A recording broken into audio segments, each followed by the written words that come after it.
حضور اکرم صلی اللہ علیہ وسلم اور یہودیوں کی بدعمالیاں۔ ایک یہودی ابو رافع نبی کریم صلی اللہ علیہ وسلم کو بہت ایذا و تکلیف دیا کرتا تھا اور آپ صلی اللہ علیہ وسلم کے دشمنوں کی مدد کیا کرتا تھا۔ حجاز میں اس کا ایک قلعہ تھا، وہ وہیں رہا کرتا تھا۔ نبی کریم صلی اللہ علیہ وسلم نے ابو رافع یہودی کے قتل کے لیے چند انصاری صحابہ کو بھیجا اور عبداللہ بن عتیق رضی اللہ تعالی عنہ کو ان کا امیر بنایا۔ صحابہ کرام رضوان اللہ علیہم اجمعین جب اس کے قلعے کے قریب پہنچے تو سورج غروب ہو چکا تھا اور لوگ اپنے مویشی لے کر اپنے گھروں کو واپس ہو چکے تھے۔ عبداللہ بن عتیق رضی اللہ تعالی عنہ نے اپنے ساتھیوں سے کہا کہ تم لوگ یہیں ٹھہرے رہو، میں اس قلعے پر جا رہا ہوں اور دربان پر کوئی تدبیر کروں گا تاکہ میں اندر جانے میں کامیاب ہو جاؤں۔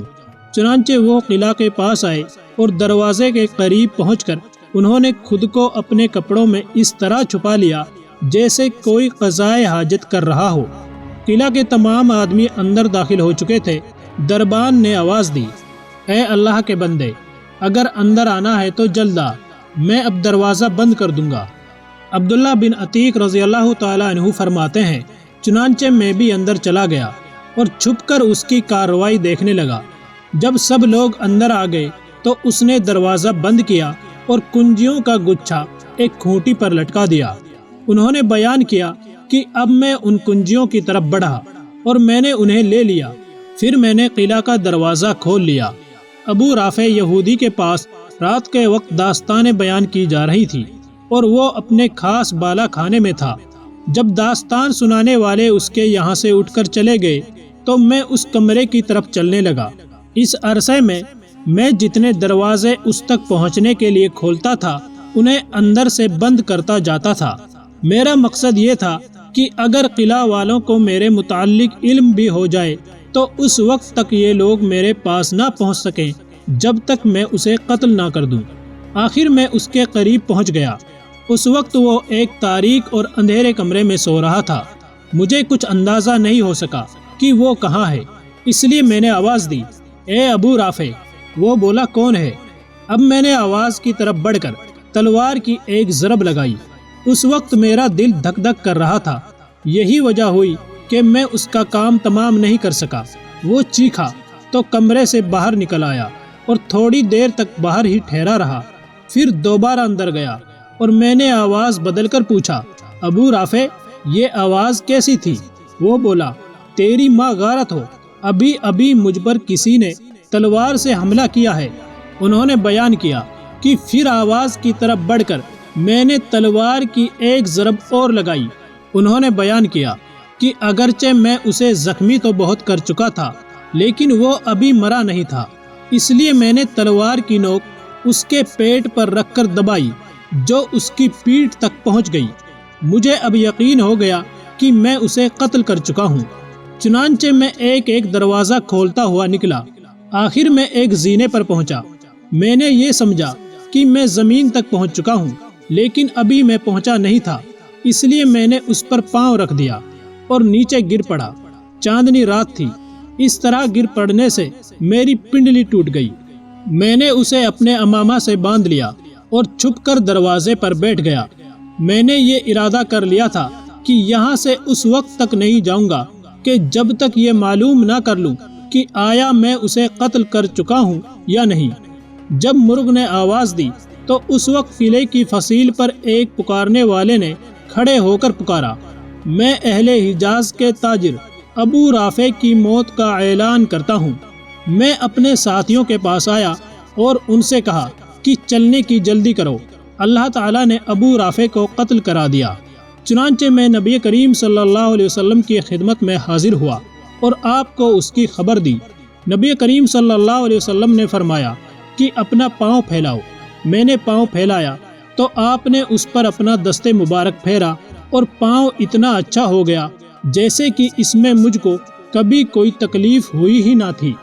مدینہ میں ایک مسلمان عورت بازار میں ایک سنار کے پاس کسی کام کی غرض سے بیٹھی ہوئی تھی۔ ایک یہودی پیچھے سے آیا اور اس نے اس کا دامن چپکے سے اٹھا کر اس کی پشت کی جانب سے باندھ دیا۔ ایک روایت میں آتا ہے کہ یہ کام اسی سنار نے کیا تھا۔ بہرحال جب وہ مسلمان عورت واپس جانے کے لیے اٹھی تو اس کا سطر کھل گیا اور برہنہ ہو گئی۔ عورت سخت شرمندہ ہوئی اور جو لوگ وہاں موجود تھے وہ سب ہنسنے لگے۔ اس عورت نے یہودی کی اس حرکت پر مدد کی گہار لگائی۔ اتفاق سے قریب ہی ایک مسلمان کھڑا تھا۔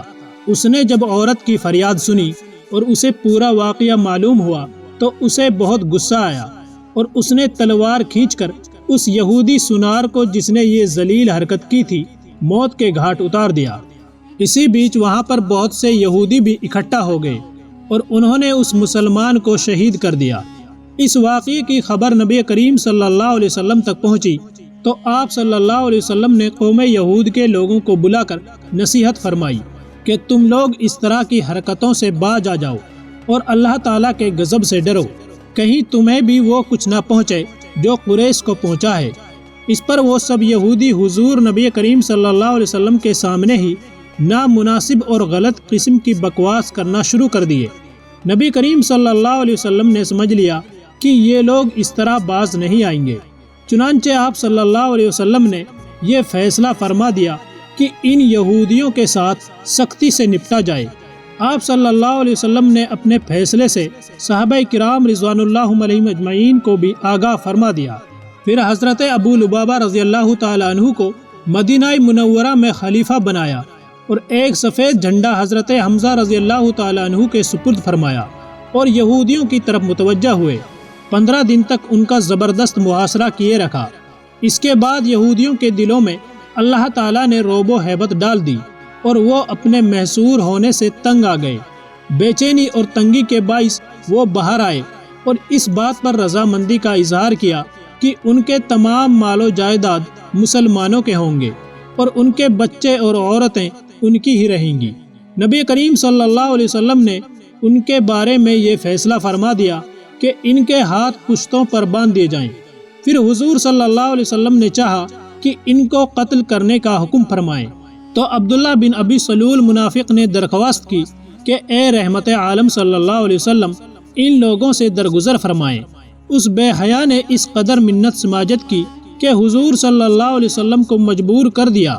چنانچہ آپ صلی اللہ علیہ وسلم نے ان کے خون سے درگزر فرمایا اور ان لوگوں کے بارے میں یہ فیصلہ فرما دیا کہ وہ جلا وطن ہو جائیں، یعنی مدینہ منورہ کی آبادی سے نکل جائیں۔